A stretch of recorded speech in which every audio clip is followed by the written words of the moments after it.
bermula sunnatullah,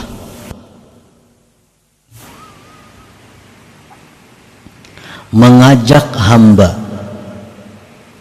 untuk taat kepadanya, mengabdi kepadanya dengan keluasan rezeki dan selalu afiat, agar mereka itu kembali kepada Allah dengan nikmatnya. Nah, maksudnya adalah bahwa Allah Ta'ala itu mengajak kita agar kita ini mencintai Allah, agar kita ini berhadap kepada Allah. Allah mengajak itu dengan memberikan berbagai macam nikmat, memberikan dengan berbagai macam rezeki, memberikan dengan berbagai macam kesehatan dan keafiatan. Jadi nikmat-nikmat yang kita terima dari Allah itu sebenarnya adalah ajakan dari Allah agar kita ini cinta kepadanya, agar kita ini kembali kepadanya, agar kita ini khidmat kepada Allah. Nah, para muhibbin rahimakumullah, jadi setiap nikmat yang kita terima, setiap nikmat yang kita terima, nikmat itu berkata kepada kita, andai kata kita ini punya hati yang bersih, kita mendengar apa kata-kata nikmat itu begitu jatuh ke tangan kita. Nah, nikmat itu berkata kepada kita, ujar nikmat, hai orang yang mendapatkanku, ingatlah engkau kepada Allah, kembalilah engkau kepada Allah, cintailah Allah, karena dialah yang mencipta dan menyampaikan nikmat ini kepada engkau. Nah, setiap nikmat berkata demikian. Tetapi karena kita ini punya hati yang tebal, hati kita yang masih gelap, maka kita tidak mendengar bisikan nikmat itu kepada kita. Sehingga begitu kita dapat nikmat, kita lupa kepada Allah. Kita dapat nikmat, kita merasa itu adalah kemampuan kita mendapatkannya. Itu karena mata hati kita, karena hati kita masih gelap. Nah, para muhibbin rahimakumullah, jadi Allah Subhanahu wa ta'ala itu setiap memberikan nikmat itu artinya adalah ajakan agar kita cinta kepada Allah, agar kita mensyukuri nikmat itu, agar kita berkhidmat kepada Allah yang memberikannya.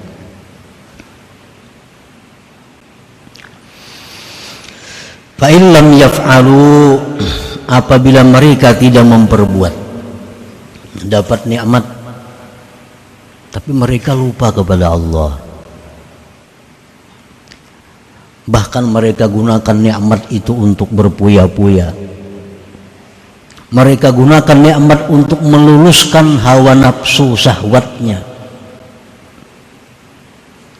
mereka tidak menggunakan nikmat untuk menambah khidmat kepada Allah.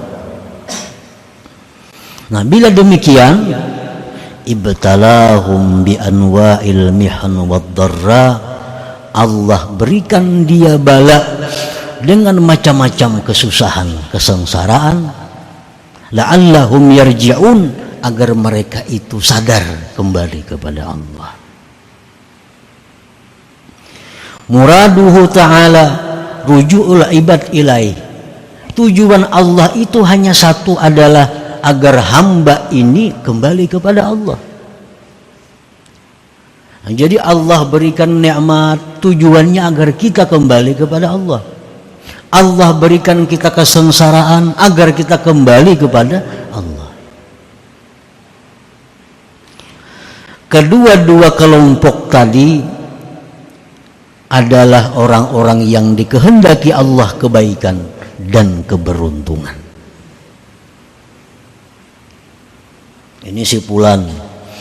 Nah, Fulan ini diberi Allah nikmat luar biasa, nikmat luasnya. Rezeki melimpah ruah. Siang malam datangan rezeki. Lawang bakunci dikatuk orang. Daripada luasnya rezeki ini diberikan Allah. Tetapi orang ini kadang menjadikan nikmat itu sebagai alat untuk ingat kepada Allah. Nah, karena Allah sayang orang ini, Allah tarik nikmat itu. Allah tarik nikmat. Sehingga dia sengsara, sehingga dia menderita. Nah, dengan itu dia sadar. Dia akhirnya kembali kepada Allah. Nah, jadi ada dua golongan manusia. Ada golongan manusia yang tanpa dipaksa dia sadar, dapat nikmat ingat kepada Allah, dapat nikmat dia tambah taatnya kepada Allah. Ini orang yang sadar.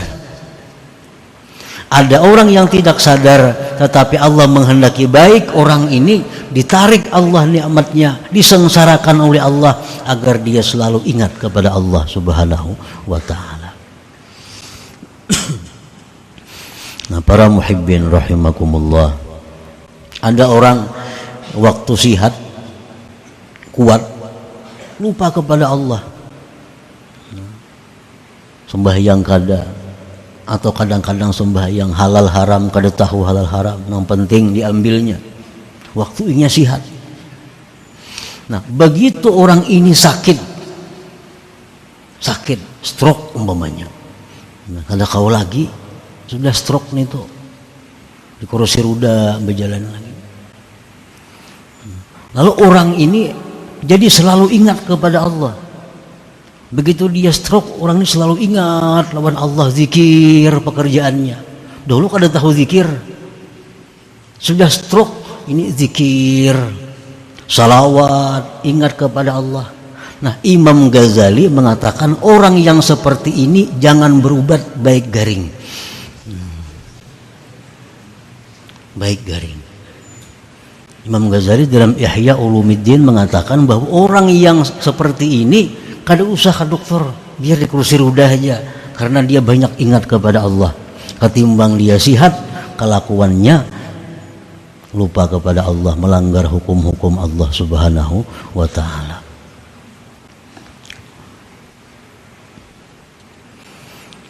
Nah, orang nang kada disayangi Tuhan itu, orang nang kada disayangi Tuhan, nang kada dikehendaki Tuhan, orang ini ahli keberuntungan surga. Dia dapat nikmat lupa kepada Allah, ditambah Tuhan lagi nikmatnya, tambah lupa lagi, akhirnya mati dalam keadaan diistidraj, dilanjur oleh Allah. Nah, ini orang naudzubillah, orang yang tidak dikehendaki Allah kebaikan, orang yang tidak dikehendaki Allah penghuni surga. Qaumun basatallahu alaihimun ni'am wa sarafa anhumul balaya wan niqam wa razaqahumus sihhata wal afiyah wa amaddahum bil amwal wal afiyah fasyakaru wa tashawwaqu ila ma'rifatil mun'im biha fakanatin ni'am matiyatan lahum ala sayri ila Allah ta'ala.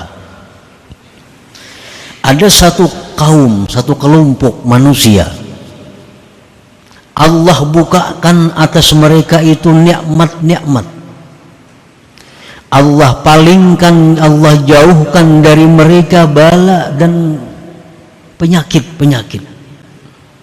Allah berikan mereka kesehatan, Allah limpahkan mereka harta, mereka bersyukur, mereka rindu kepada mengenali yang memberi nikmat, maka jadilah nikmat itu tunggangan mereka untuk berjalan kepada Allah Subhanahu wa ta'ala.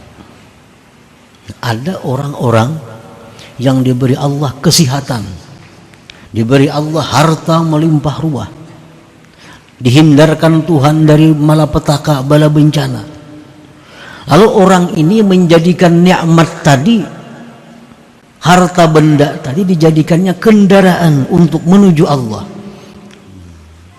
Ada kaum seperti itu, ada kelompok manusia seperti itu.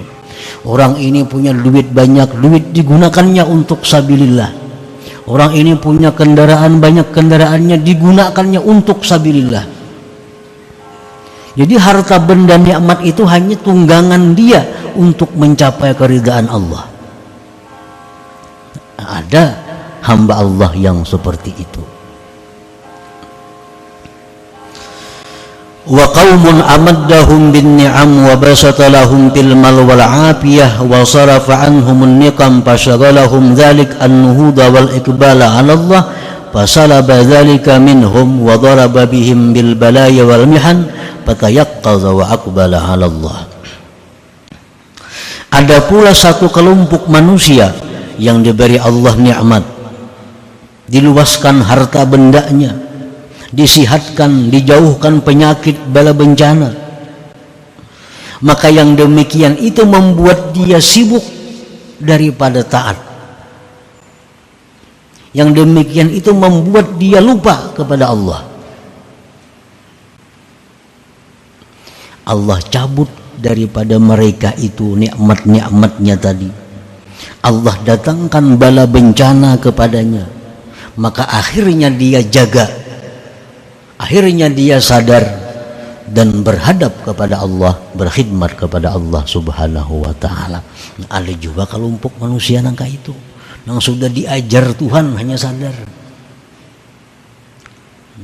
Sudah diajar Tuhan, tangan kalau kau bergerak lagi sebelah, mata kada melihat lagi sebelah, batis kada kau lagi balangkah sebelah, sebelah diambil Tuhan, hanya sadar, oh bahwa aku ini keliru. Lalu dia bangkit, dia beribadah kepada Allah. Nah, ada juga kelompok manusia seperti itu. Dan yang pertama, yang kedua ini adalah orang-orang yang beruntung, orang-orang yang disayang Allah, orang-orang yang dikehendaki Allah al-khair was sa'adah, kebaikan dan keberuntungan. Mana hakunnya antara dua itu? Mana hakunnya? Ada orang yang dipukuli dahulu, berbiru-biru, hanyar mengaku.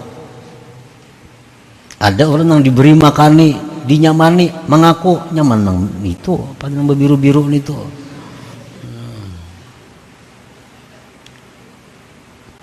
Itulah isyarat firman Allah dalam Al-Quran, walillahi yasjudu man fis samawati wal ardi taw'an wa karha. Artinya di muka bumi ini ada orang-orang yang taat kepada Allah dengan sukarela. Ada orang yang taat kepada Allah dipaksa. Ya, tadi diambil sudah kesehatan, diambil Tuhan, harta benda, hanya taat. Tapi kedua-duanya itu adalah beruntung. Kedua-duanya adalah disayangi oleh Allah subhanahu wa ta'ala.